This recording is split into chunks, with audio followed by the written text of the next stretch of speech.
নমস্কার বন্ধুরা, রুমা রান্নাঘরে আপনাদের সকলের স্বাগত। আশা করি আপনি ভালো আছেন। তো আজ নিয়ে চলে এসেছি মাটনটাকে একটু আলাদাভাবে বানিয়েছি। তো মাটনটা আমাদের দিচ্ছি গোলমরিচ গুঁড়ো আর দিচ্ছি দই আর দেবো পেঁয়াজ ভাজা। অল্প করে পেঁয়াজ ভেজে রেখেছিলাম, এই তেলটাতেই মাটনটা বানাবো।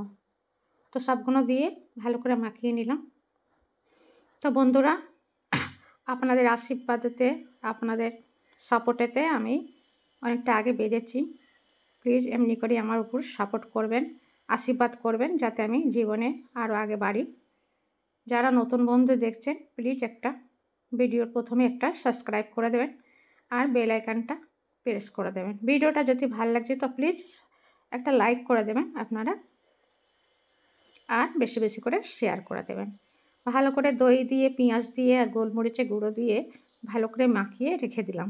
এবার চাপা দিয়ে আমি যাব পেঁয়াজ কাটতে। যতক্ষণ ওগুলো কাটবো ভাজবো ততক্ষণ এটা রেস্ট হবে।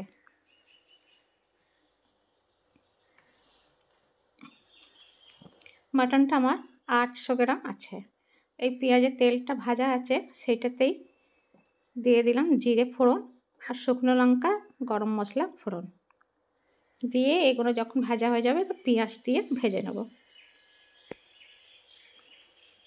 তো বন্ধুরা, আপনারা যদি সাপোর্ট না করতেন তাহলে আমি আগে বাড়তে পারতাম না। আপনাদের আশীর্বাদেতেই আমি বেড়েছি একটু আগে। এমনি করেই আমার উপর আশীর্বাদ রাখবেন, আশীর্বাদ করবেন, সাপোর্ট করবেন। পেঁয়াজটা ভাজা হয়েছে অর্ধেকটা, এবার দিয়ে দিয়েছি আদা রসুনের পেস্ট। আদা রসুন পেস্ট আমি মাংসতেও দিয়েছিলাম, মাখিয়েছিলাম।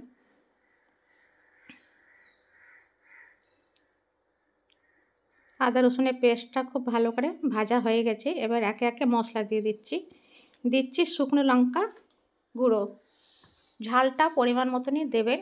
দিলাম হলুদ গুঁড়ো আর ধনে গুঁড়ো। এবার দিচ্ছি মিট মশলা দিয়ে এগুলোকে ভালো করে ভেজে নেব।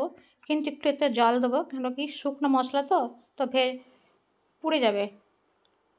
তো একটুখানি জল দিয়ে দিচ্ছি। জল দিয়ে এবার ভালো করে মশলাটাকে কষিয়ে নেব।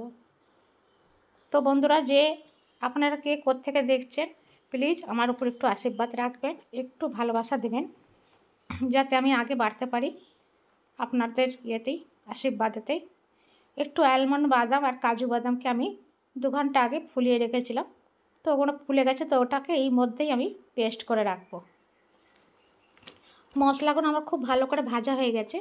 এবার মাটনটাকে আবারও একবার মিলিয়ে নিচ্ছি দই আর পেঁয়াজের সঙ্গে দিয়ে। এবার কড়াতে দিয়ে দেবো সবগুলো। এটা 800 গ্রাম মাটন আছে। আর গামলিটা ধুয়ে একটু জল দিয়ে দেবো, দইগুলো সব দিয়ে দেবো। গামলিটা ধুয়ে একটু জল দিয়ে দেবো, যাতে খুব ভালো করে মাটনটা কষানো যেতে পারে।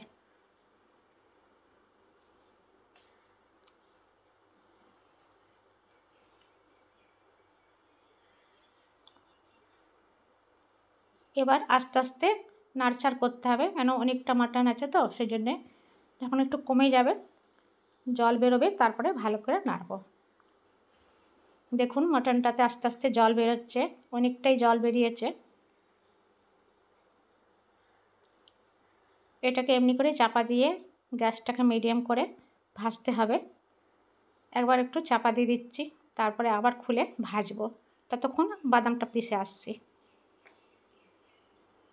তো এই হলো আমার একটু ছোট্ট মতন বাগান, কিছু নেই। আমাদের শাক আছে আর একটু করে পুঁই শাক, ছোটো ছোটো আম গাছ আছে, 2টো ফুল গাছ আছে, ব্যাস। এই হলো আমার ছোট্ট বাগান।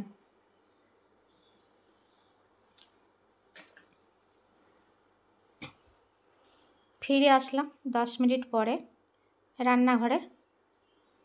এবার আমি ঢাকাটা খুলে ভালো করে নাড়চাড় করব। ওদিকে আমি ভাত চড়িয়েছি আর মাটনটাতে আমি গরম জল দেবো। তো গরম জলটা আমি আগেই করে রেখে দিচ্ছি, ভাতের জল বসিয়েছিলাম তখনই ওর থেকেই নিয়ে নিয়েছি। তো বন্ধুরা, এবার দিলাম নুনটা আপনি আপনার হিসেব মতনই দেবেন।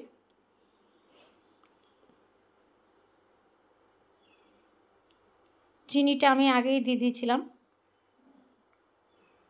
একটু চিনি না দিলে চলে না, একটু চিনি দিয়েছি হালকা, তবে নিজের নিজের পছন্দ হিসেবে।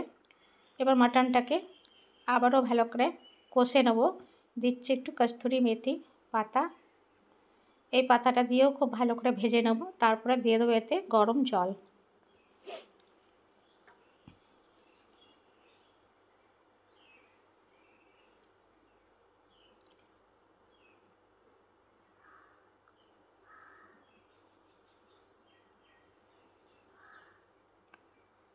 ভালো করে জলটাকে মিলিয়ে নিচ্ছি, মিলিয়ে নিয়ে এবার চাপা দিয়ে দেবো। ফিরে আসবো 15 মিনিট পর, ততক্ষণে মাটনটা সেদ্ধ হয়ে যাবে।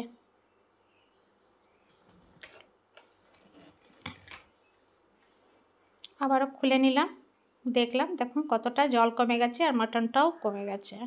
আজকাল মাটনেতে জল দিয়ে রাখে, তা দেখতে খুব অনেক মনে হয়, আর তারপরে দেখবেন গলে গেল। মাটনটা সেদ্ধ হয়ে গেছে ভালো করে, পুরো হাড় ছেড়ে গেছে।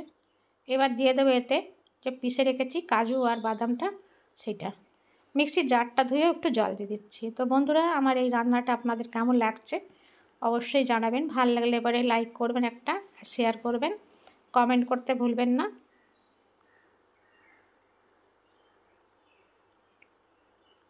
তো প্লিজ আমার সঙ্গে থাকবেন, আমাকে একটু সাপোর্ট করবেন, আপনাদের আশীর্বাদ আমার জন্য খুব দরকার। মাটনটাকে কিছুক্ষণ ছেড়ে দিয়েছিলাম, দেখুন কালারটা কত সুন্দর এসছে। তো আপনারা এমনি করে আমাকে একটু সাপোর্ট করবেন, একটু ভালোবাসা দেবেন, আশীর্বাদ করবেন, যাতে আমি জীবনে একটু বাড়তে পারি। যারা নতুন বন্ধু দেখছেন প্লিজ একটা সাবস্ক্রাইব করে বেল আইকন বোতামটা প্রেস করবেন। আবারও দেখা হবে নতুন একটা রান্না নিয়ে, নতুন না পুরনোই হচ্ছে। তো নমস্কার।